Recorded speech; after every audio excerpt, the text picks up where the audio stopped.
Hey, good morning. I'm Patricia Murphy. It's Tuesday. This is Seattle Now.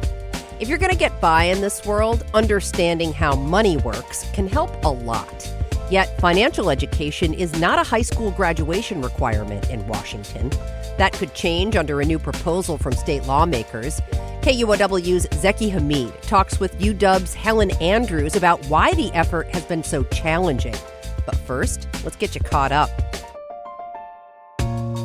You might want to check your freezer. Federal officials are warning consumers in Washington and 5 other states to avoid certain ground beef products after testing found contamination with E. coli.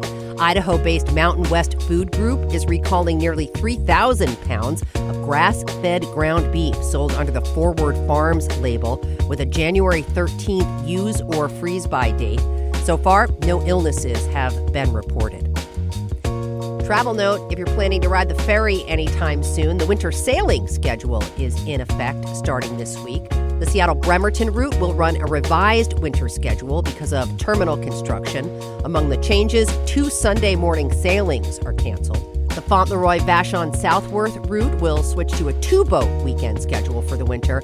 And if you're headed to the San Juans, that route will continue to use the fall schedule. And changes for Martin Luther King Jr. Way, which will soon extend into Renton and Kent. Right now, it ends at Highway 900 in Seattle, but the Washington State Transportation Commission voted earlier this month to rename the roads. The Seattle Times reports the road is getting a memorial renaming, which means new signage will be added, but addresses won't change. Activists from the Kent Black Action Commission and elected officials in South King County backed the proposal. Check back for more headlines on tonight's episode of Seattle Now. For the 3rd year in a row, state lawmakers plan to introduce legislation that would make financial education a graduation requirement for Washington high schoolers. Think budgeting, loans, retirement planning. Officials across the aisle agree that financial education would benefit Washington youth. Randy Spalding is the executive director for the State Board of Education. Conceptually, people really want financial education. Life skills gets wrapped into that in a lot of the discussions we have with families and students as well. So a lot of support for it in general. I think that then it really comes down to how do you implement it in a way that is effective. He's leading an effort to reevaluate Washington state graduation requirements holistically. He says the current requirements have become overly complex. A lot of those changes are really well intended and probably good things, but we need to look at it as a whole because we can't just keep adding without also considering what we do differently or take off the plate. Helen Andrews teaches personal finance at the University of Washington. She's here to help us understand the pros and cons of requiring financial education in schools. Helen, thank you so much for speaking with me today. I'm happy to be here. I'm so excited, by the way, to talk about this. This is something that I just have an interest in. I have a middle schooler, so I'm always wondering about when she gets to high school, how is that going to be? Because I don't want her to fall into the same traps that me and her mom fell into early in our lives. So did you ever get any personal finance instruction when you were growing up? See, when I was growing up, I didn't grow up here. I grew up in West Asia, in Jordan. So, we had nothing over there. So, which probably means that your parents didn't have it either. They did not, because they grew up in, different places. My dad grew up in Kuwait, my mom in Palestine. And sure. So by the time we got here, it was just very strange, and I got myself into a whole lot of trouble because I didn't think about it. The students tell me that all the time, and our system is just not designed for learn as you go, is it? Right, yeah. Tell me about the trade-offs of making financial education a graduation requirement for Washington high schoolers, because my understanding is what the legislature is debating, whether to make it a requirement for graduation or just teach it. So we already have financial education or financial literacy standards in the state, so that those that are teaching it, we have a framework to work with. But the big question becomes, do we take it the next step and make it a graduation requirement? And this can look a couple of different ways. But in all of the years that I've been teaching this, I've never run into someone that said, oh, you teach personal finance. That's a bad idea. Everybody thinks that this is a good idea and thinks that this is important to teach. But there are some structural things about it that we run into, especially in our public education system. So, for example, high schools that have a 6-period day versus a 7-period day. Students with a 6-period day, if you have your 4 core classes and then a student takes art classes or music classes or is studying a foreign language, that day gets filled. So where would this class sit? So if you have a child that goes to a school with a 7-period day, there is room then in the day for a class like this. Another group within the legislature that is pushing for a graduation requirement that's more vertically aligned. Vertical alignment in education means what does a 2nd grader need to know about math to be successful in 3rd grade and then in 4th grade and so on. So in this particular case, they're talking about taking financial education and breaking it vertically like that. And so just introducing small amounts all the way through until a student is a high school senior as another alternative way of delivering that content. I see. So it builds one on top of each other as you go from K through 12. Oh, that's very interesting.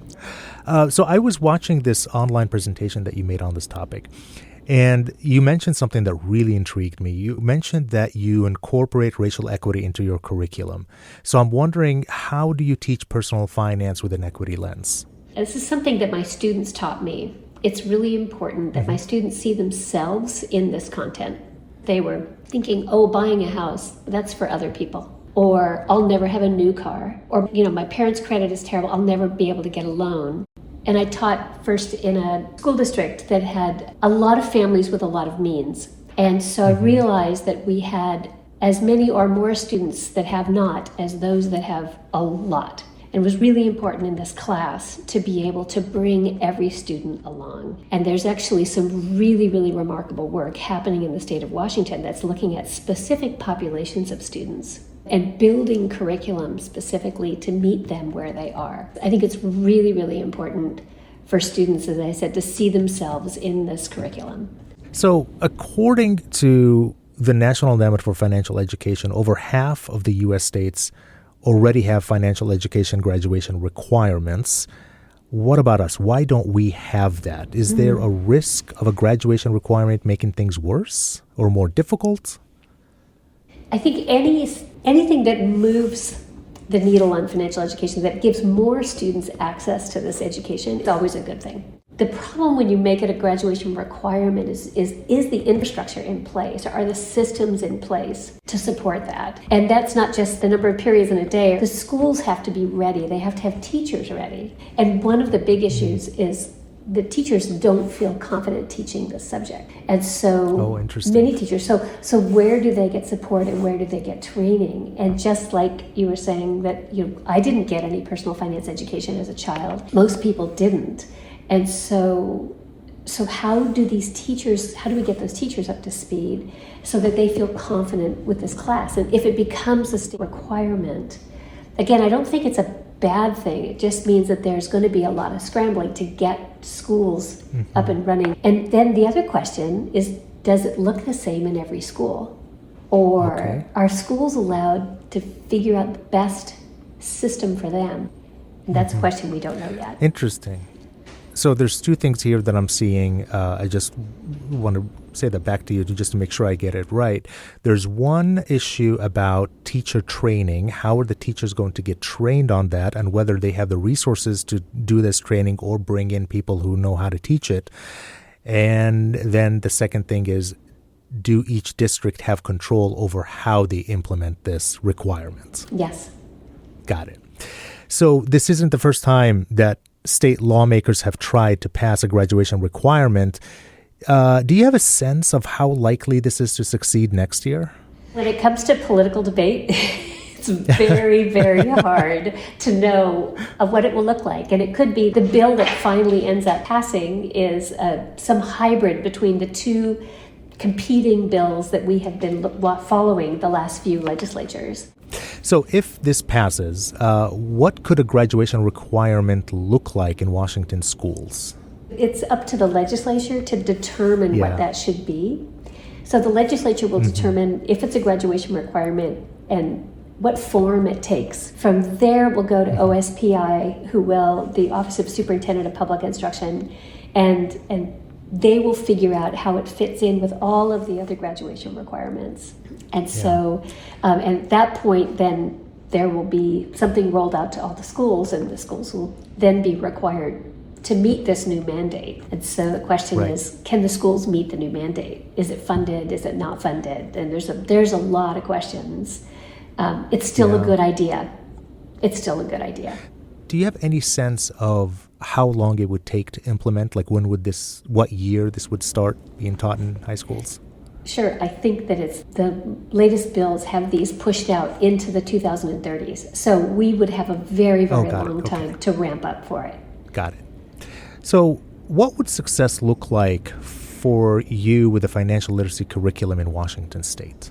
First and foremost, that every public school student in the state of Washington has access to it in one form or another. That's almost more important than what form it takes, is that every student has access to this information.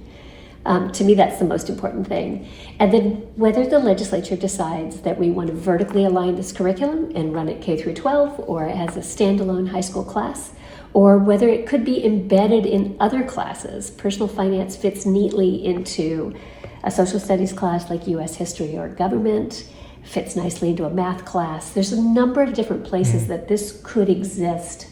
Meeting the graduation requirement could exist within another course. And so it just depends on the powers that be, how they decide to put this graduation requirement together.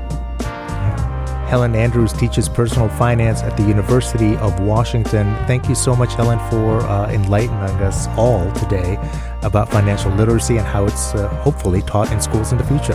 Thank you very much. Appreciate you listening to Seattle Now, and thanks to our generous donors for your financial support. Today's episode was produced by Anna Marie Yanni.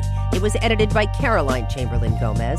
Our production team also includes Vaughn Jones, Andy Hurst, Brooklyn Jamerson Flowers, and Paige Browning. Greg Kramer was our theme music. Seattle Now and KUOW Public Radio are members of the NPR network. I'm Patricia Murphy. See you soon.